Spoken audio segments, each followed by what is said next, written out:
Hello दोस्तों, क्या आप लोगों के एग्जाम्स आने वाले हैं और आपको एग्जैक्टली पता नहीं चल रहा कि आप किस तरह से प्रिपरेशन कर सकते हो। आप अपने सिलेबस को, जो कि कम टाइम में ज़्यादा सिलेबस कवर करना है, तो आप उसको किस तरह से कर सकते हो। कौन सी ऐसी टिप्स हैं, कौन सी ऐसी टेक्निक्स हैं जिनसे आप जो भी अपना मटेरियल है उसको प्रिपेयर कर सको जल्दी से जल्दी, कम टाइम में और इफ़ेक्टिवली। तो आज की इस वीडियो में मैं आपको यही बताने वाली हूँ। मैं टोटल 5 टिप्स आपके साथ डिस्कस करने वाले हैं, जिसको अगर आप फॉलो करते हो तो आप कम से कम टाइम में ज़्यादा से ज़्यादा प्रिपरेशन कर सकते हो और आपके मार्क्स जो है वो मैक्सिमम से मैक्सिमम आप ले सकते हो। तो कौन सी है वो टिप्स, चलिए जानते हैं इस वीडियो में। Number first, read questions first. आप जब भी कोई चैप्टर पढ़ना स्टार्ट करते हो, सबसे पहले आप बड़ी मिस्टेक यही करते हो कि आप डायरेक्टली उसको पढ़ना स्टार्ट कर देते हो।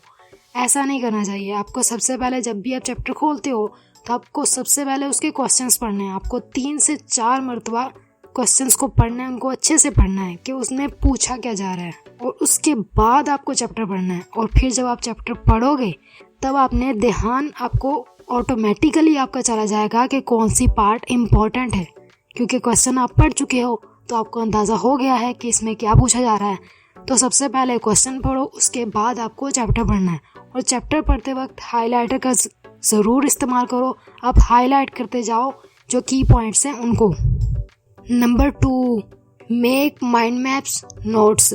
आप जो भी नोट्स बनाते हो, भर देते हो सारी चीज़ें उसमें, यानी कि बुक से कोई लाइन देखी या नोट्स आप किसी से लेते हो, उनसे कोई भी लाइन देखी वो चेप दी। ऐसा मत किया करो। आपने क्या करना है कि जो मैंने फर्स्ट पॉइंट में बताया, क्वेश्चंस पढ़ने हैं, फिर चैप्टर पढ़ना है, चैप्टर में से की पॉइंट को हाईलाइट करना है, वो की पॉइंट का आपने बना लेना है माइंड मैप। अब माइंड मैप की आपको पिक्चर जो है वो स्क्रीन पे शो हो रही होगी। एग्जैक्टली इसी तरह से बनाइएगा। ये सबसे ज़्यादा इफ़ेक्टिव वे है, क्योंकि हमारा ब्रेन इसी तरह से चीज़ों को याद रखता है माइंड मैप वाली फॉर्म में, और ये चीज़ें आपको फटाफट याद हो जाती हैं अगर आप माइंड मैप की फॉर्म में अपने नोट्स बनाते हो। तो आप कम टाइम में ज़्यादा चीज़ें सीख लोगे। आप फ्लैश कार्ड्स भी यूज़ कर सकते हो, उन पे भी आप की पॉइंट्स लिख सकते हो। Number 3, follow 80-20 rule. वैसे तो 80-20 रूल काफ़ी सारी चीज़ों में यूज़ किया जाता है, लेकिन स्टडी के एस्पेक्ट से इसको बहुत ज़्यादा फॉलो किया जाता है।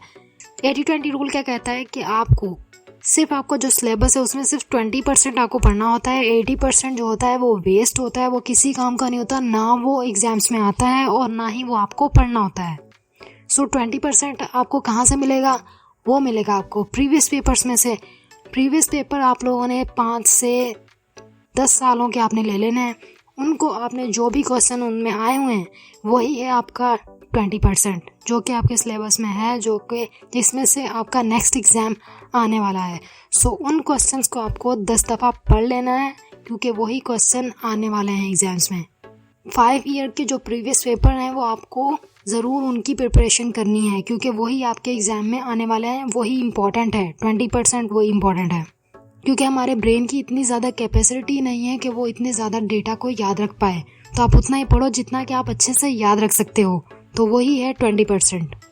Number 4, take test of yourself. बच्चे जो सबसे बड़ी मिस्टेक करते हैं वो ऐसे एग्ज़ाम देने जाके बैठ जाते हैं, खुद अपने आप को जो टेस्ट होता है वो नहीं लेते। वो किस तरह से आपने जब भी प्रिपरेशन की है, ये जो भी मैंने पॉइंट्स बताए हैं इनको फॉलो करते हुए आप प्रिपरेशन करोगे, तो उसके बाद आपने अपना टेस्ट लेना है, यानी कि क्वेश्चन लिखो, उसके आंसर आपने खुद लिखने हैं, ताकि आपको एग्ज़ाम्स में आने से, एग्ज़ाम देने से पहले आपको आइडिया हो जाए कि आप कितना लिख पा रहे हो, कितनी चीज़ें आपको याद हैं, कितने की पॉइंट्स आपने अच्छे से उनको मेमोराइज़ किया है और आप लिख पा रहे हो। वो आपको किस तरह से पता चलेगा? जब आप टेस्ट लोगे। और जो भी आपने पढ़ा है उससे रिलेटेड खुद भी अपने दिमाग में क्वेश्चंस पूछो। अगर आप उसके आंसर कर पा रहे हो तो आपकी प्रिपरेशन अच्छी है।